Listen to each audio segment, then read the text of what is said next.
morning, everyone. Welcome back to another episode of Coffee and Conversations. I'm so glad you're here this morning. If this is your first time, I hope you've grabbed a fresh cup of coffee. We are going to have a great time this morning. And of course, if you've been here before, you know that you have to have a cup of coffee with you already. We're going to have a great time this morning. My guest is Samantha Krumholz. She is the founder and CEO of Vine and Vintage, an organization that provides the most amazing and fun wine experiences you can imagine. And she's also the founder and creator, designer and creator of a wonderful game called Decanter Banter, helping get the conversation started over that glass of wine or this morning, that cup of coffee. So without further ado, Sam, welcome. Hi, Libby. Thank you for having me. I'm really excited to be on your Coffee and Conversation show. Oh, I'm so glad that you're here. And, Sam, you and I met, maybe a year and a bit ago. It was early days of the pandemic. And I think it was actually, our financial advisor, Charlotte, who you had sent this wonderful little package to. It was the early days of the pandemic. And it was like a little charcuterie and a little wine. And we were having an event that she hosted. And she was talking about you. And I'm, frantically texting her saying, who is this person? I need to meet her. And I brought you into, I was still working at McKinsey at the time. I brought you in for a fantastic virtual event that we did. Yeah. And I've never experienced, just coming out of the pandemic, never experienced one of your live events. But, we can talk a little bit about that. I want to talk a lot about Decanter Banter. But where I want to start is really this fascinating journey. You are an entrepreneur who was in a business hit so hard by the pandemic, basically a live events type business. Mm-hmm. And yet you have not only survived, you've thrived. And you've reiterated yourself a couple of times throughout this whole process. So why don't you start by, talking a little bit about what Vine and Vintage is and what you do and what that first pivot was during the pandemic. Sure. I feel so flattered by everything you just said. Take it. I accept it. I'm receiving it. So Vine and Vintage, what we are and what we were prior to the pandemic, we are a wine experience company. And what that means is we provide wine tasting events with a twist. So imagine your usual wine tasting where you go somewhere or you have someone come into your home and they tell you about the wines and you're tasting them. However, how I created this and what I wanted to do for guests and clients is allow them to connect with the people that they were going to be tasting with and allow them to have fun and take out the intimidation of wine. Mm-hmm. For me, wine was never about that sophistication and intimidation. It was really about, wine as a meeting place, coming together, drinking, indulging, learning about the story and the history of the vineyards and just having fun. And so that experience piece, I incorporate different activities that I create and different games so that instead of you sitting there and me lecturing you about soil types and grape varieties, which most people who drink wine don't really care about. Because we've been drinking, we forget about the next morning. I'm facilitating this event that's allowing you to play and interact and connect and just have fun. And, I'm still sharing the stories with you and I'm still sharing the food and wine pairing suggestions, but it's just more of a lively, interactive experience that everybody's having. Mm-hmm. So with that said, when the pandemic hit, I probably sat on my couch for the first 2 weeks, like I'm sure everybody else did, being like, okay, what now? And just being somebody who gets bored really easily and, wanted to still be doing something for people because I love providing memorable experiences for people to enjoy. I wanted to create something. And out of that came the home wine experience. So what I was doing was delivering cases of wine to people. They were mixed cases of wine, and I was working with a wine agent. For people who don't know, a wine agent represents different wines from around the world and gets them into the LCBO stores or just through our liquor board for private consumption. And so you'd get delivered a case of different wines. And I created this virtual program where you'd get a recipe to pair with each wine, the story behind the vineyard, tasting notes, and as well as a video that the winery I requested. They make like a 2-minute video just saying hi and this is our wine. And so to give them that interactive piece to let people bring in the wine to their home, but also have that interactive element where they could still be enjoying. So that's really the first pivot of what the home wine experience was when the pandemic happened. And so, I remember too, when I brought you into, I was working at Mackenzie at the time. We were doing a special event for a group of individuals, and it was a bit of a celebration, etc. And it was such a fun evening. Now, we didn't do a case of wine each. Right. I think we did 3 mini bottles, or I can't remember exactly what we gave everybody. That led to the next expansion of the home wine experience. I had clients come to me and they were like, we want to do virtual tastings. We want people to be entertained by you. We want charcuterie boxes. And so we launched our gift sets and our food and wine gift packages. And I became this like delivery company, which was crazy. And there was so much to it, but we would deliver all around the GTA and outside the GTA to you, to Gravenhurst, and just around Ontario. And we were delivering food and wine gift sets, and we would host virtual events so that we could have groups of people come together online and have fun. And the thing that I was able to do is change some of our activities that are live to be virtual, so that we could still be playing and still have that fun activity element that we really excel at in our experiences. And so that's what our virtual events were all about. And it was interesting too, because I remember seeing a number of posts. So many families were trying to figure out how to connect in meaningful ways. And so at this point, your business really expanded too into the personal realm, where you were delivering to groups of friends and different families, same large scale, but something probably, I don't know if you ever did a lot of live events for family and friends, or whether it was always more corporate to start with when it was live. Yeah, it was both. I went into people's homes and then also offices or venues. And for virtual events too, like we either delivered to one person's home and they would have people over in their backyard, their families, or we would deliver to different family homes and they could still have their celebrations together in a virtual experience. We have this really fun wine mystery experience, which is a blind tasting combined with you're smelling different wine aromas, you're solving clues, there are characters, and we converted that to be virtual. And it was just really great.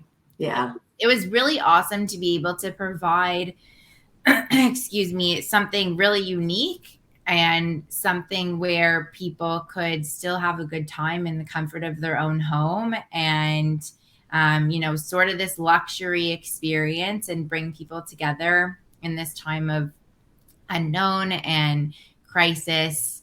It was really awesome. Yeah. And of course, because the difference between you and another wine tasting organization is that you weren't just wine tasting, you were a full experience. And this idea of having fun and conversation and games has led to another pivot and a grand invention. So let's talk about, I have mine. I have mine too. Decanter Banter is such a special project for me. So how it came to be, Libby and I have been, we were in this self-development program.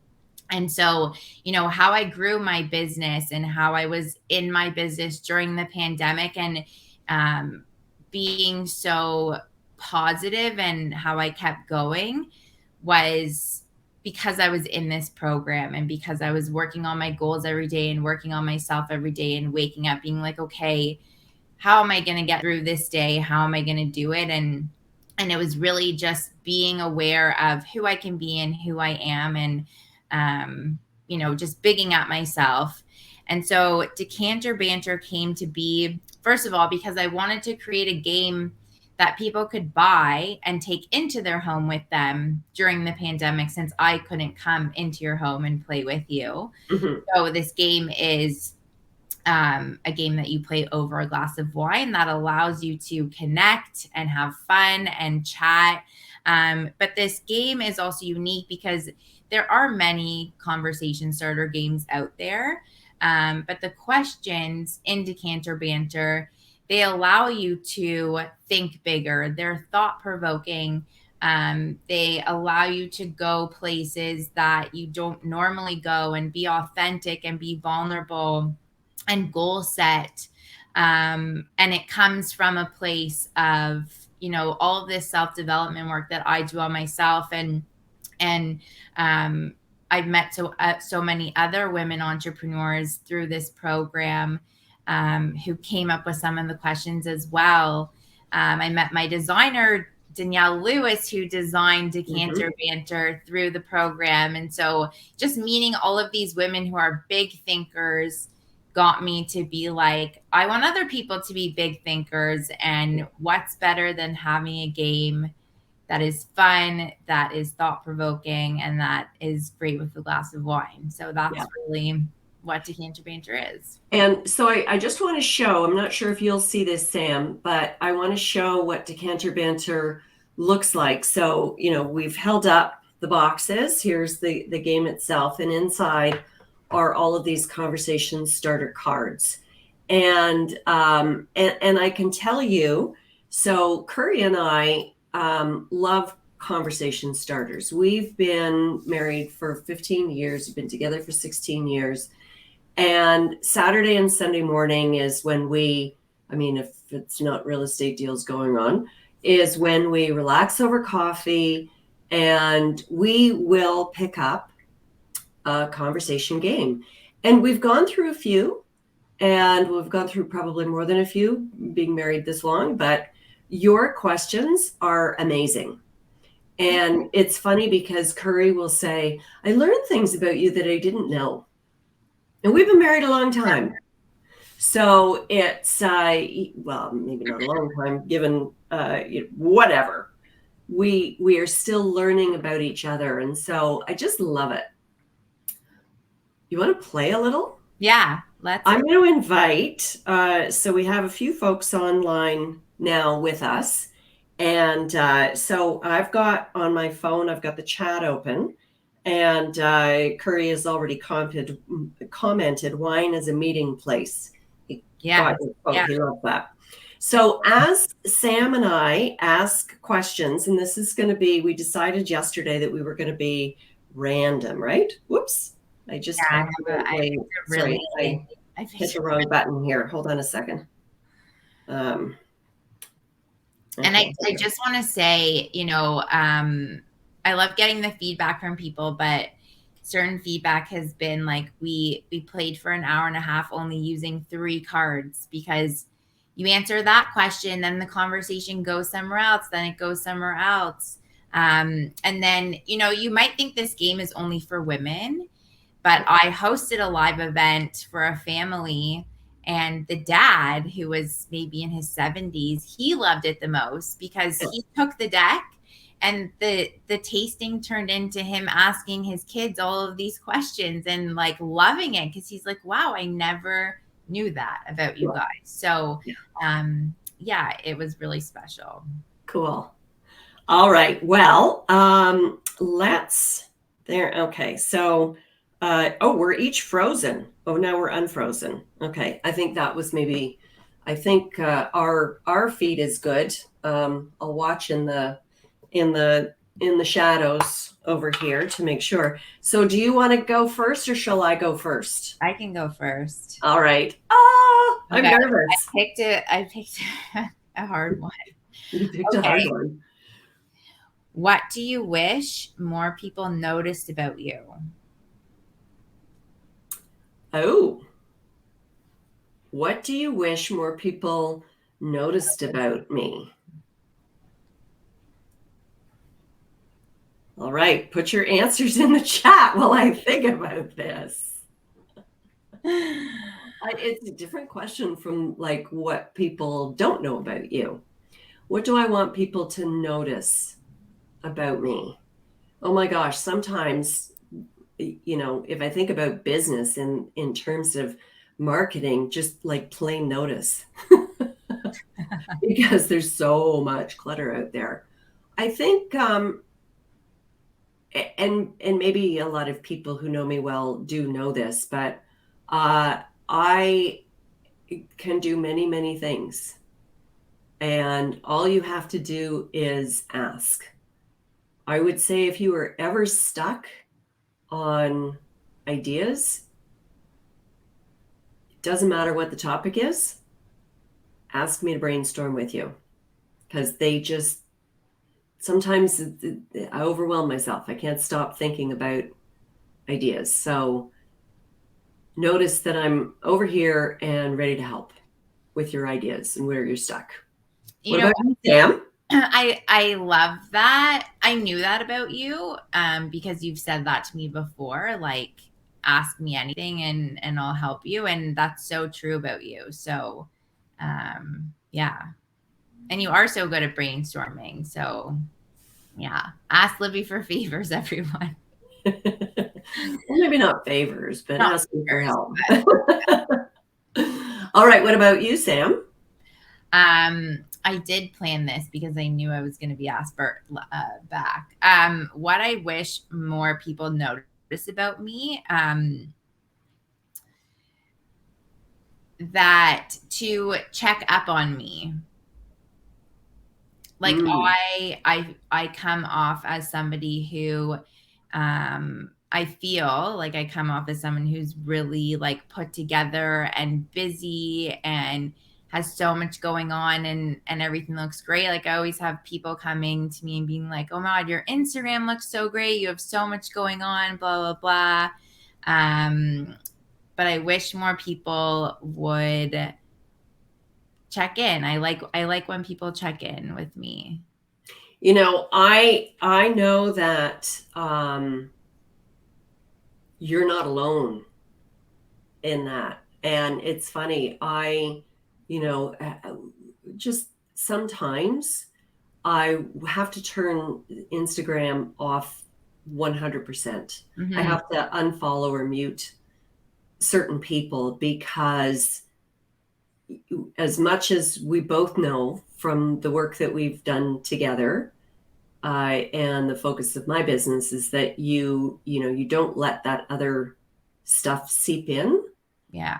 But it's, it can overwhelm you sometimes thinking that everybody has their stuff together. Yeah. And it's not always true just because that's the persona that you're putting out there. It's, not always true. One thing I do notice, and I don't know whether it's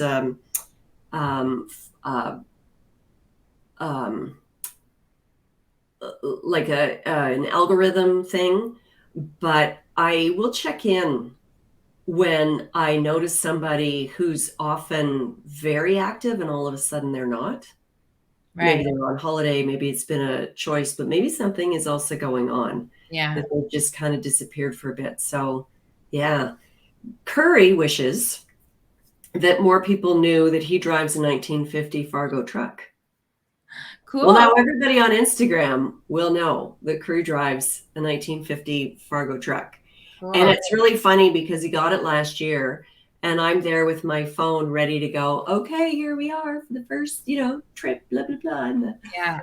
And he says the brakes are really sensitive. And the next thing, my forehead is about this far from the windshield because of how close you are in these old vehicles. Oh, right. Yeah. And of course, they don't have seatbelts. So now the Fargo has seatbelts. Is that his dream car? Yes, that's his dream car. Oh, nice. Carl. Okay, Carl Dennis. Hello, Carl.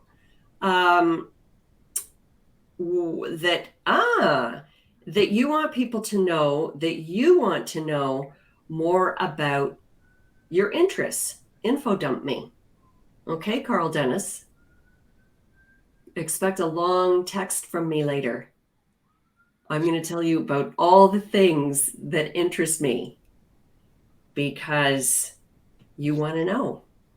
So isn't it interesting? Like, we maybe I do know a bit about Carl. I don't know if I'm allowed to say anything that I know about Carl, but I will anyway. So from Carl and I used to work together. From a style perspective, Carl might be perceived as more of an introvert. But just because somebody isn't loud and vocal in the room doesn't mean that they don't care, doesn't mean that they don't want to know things. For sure. Yeah, Carl's the quiet guy. Absolutely. Okay, let's do another card. I'm picking. Okay. Now here's the deck. There are 50. And tell me when to stop. Stop. So and I want to mention there are some that are wine related and most of them that are not. Some that are what? Wine related. Wine related, yes. So let's ask the wine related one that I know is in there. If you were wine, what kind of wine would you be? I know my answer to that. What's yours? I do have one, but I've said it before. So,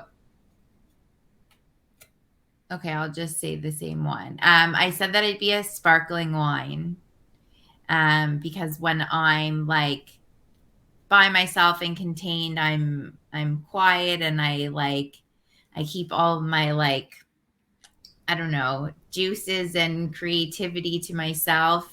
But then when I pop open, I'm just like full of life and I have like all of these things going on and yeah, life of the party, love to be out there, but I can also be like introverted and keep to myself. So I don't know. I like that. I like that response. I would call myself sparkling as well. I would actually call myself, what's the Spanish one? Cava? Cava, yeah. Cava. Yeah, Cava or Prosecco, not champagne. Yeah. Bubbly and fun and lively, but no need to be pretentious. Although that doesn't mean, that you have to buy cheap things for me. You can definitely spend a lot of money on curry if you're listening, which I know you are. Okay, here's the question. What is something you recently did that you feel good about? I am learning sign language. Oh, yeah. That's fantastic. Yeah. So, as you know, I'm studying recreation therapy right now. Yeah.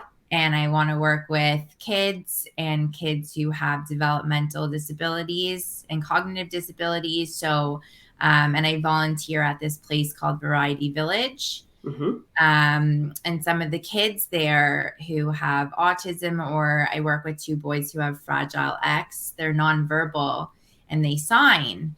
And so, going into this career, I just thought it would be a really great thing to learn. So, it's like an online course through the Toronto Public Library that's free. And yeah, it's been really fun and I'm really excited. And I'm excited to have this skill to be able to communicate with people who can't verbally speak. Yeah, fantastic. Something most people don't know about me, and there's very little that people don't know about me, is when I was in grade 11, I was part of this Ontario Youth Parliament thing. It was kind of connected to the church, but it was like a United Church, but it was like a youth parliament. And I was one year the Minister of Love. Oh. Which meant that I was responsible for a fundraiser. And so my fundraiser was raising funds for the School of the Deaf in Milton, where we lived and where the event that year was being hosted. Yeah. And I learned very rudimentary. Most of it was finger spelling, but I learned to sign my entire bill that I had to present in order for the fundraiser to be approved. So I still know how to sign my name, but that's about it. Nice. Yes. I know how to do the alphabet, and I know certain sentences. The hardest thing I'm finding is that when you finger sign, you have to sound out the word. So like when you're reading, you would read the word cat, you'd sound out cat. You wouldn't say C-A-T is cat. Right. So finger sign, you have to sound out the word and not say, okay, that is that letter, that's that letter. So that I'm finding is the most challenging, but it's fun and it's really interesting. Oh, that's amazing. I love that, Sam. Yeah. Okay, anything in the chat? We've got about 3 minutes left. What's something you recently did that you feel good about? I mean, mine is I've opted for the summer session with my trainer, 12-week program instead of the usual, I think, 6 or 8. I've upped from 3 days a week to 5 days a week. So good for you. I haven't started yet, but I feel good about the idea of it. Amazing. Do you do it virtually? No, we're live. Oh, amazing. Yeah, it's local. Yeah. Good. Yeah, she's amazing. Yes. Yeah, she's amazing. All right. Well, we've only got 3 minutes left. So I'm just checking the chat here. And I'm going to go back to the game. So this is what the game looks like, Decanter Banter. And it really is. I mean, you've seen just a little snippet of what some of the cards look like. Carl has just commented again. Got to take the whole family out for lunch out in the wide world of in person. Nice. That warms my heart, Carl, because Carl was personally hit very, very hard by COVID in the very, very early days. Wow. With Carl and his partner both seriously suffering from COVID, and you both came out of it. And so this is really amazing that you got to go out for lunch. I'm so happy for you, Carl. Yay. Wow, that's nice. Yeah. Yeah. All right. Okay. So to close off, here is how you get in touch with Sam. So vineandvintage.ca. There's no S on vintage. So it is singular, vineandvintage.ca. And of course, decanterbanter.ca. I'm going to do your plug for you, Sam. So, buy Decanter Banter for yourself, buy it for your friends.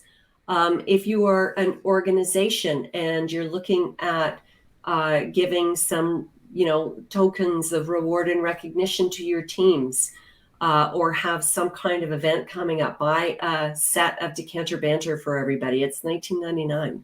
If you own a business and you are looking for gifts in retail or gifts to give your clients, Decanter Banter is just it really is of all, and I've played a few of them.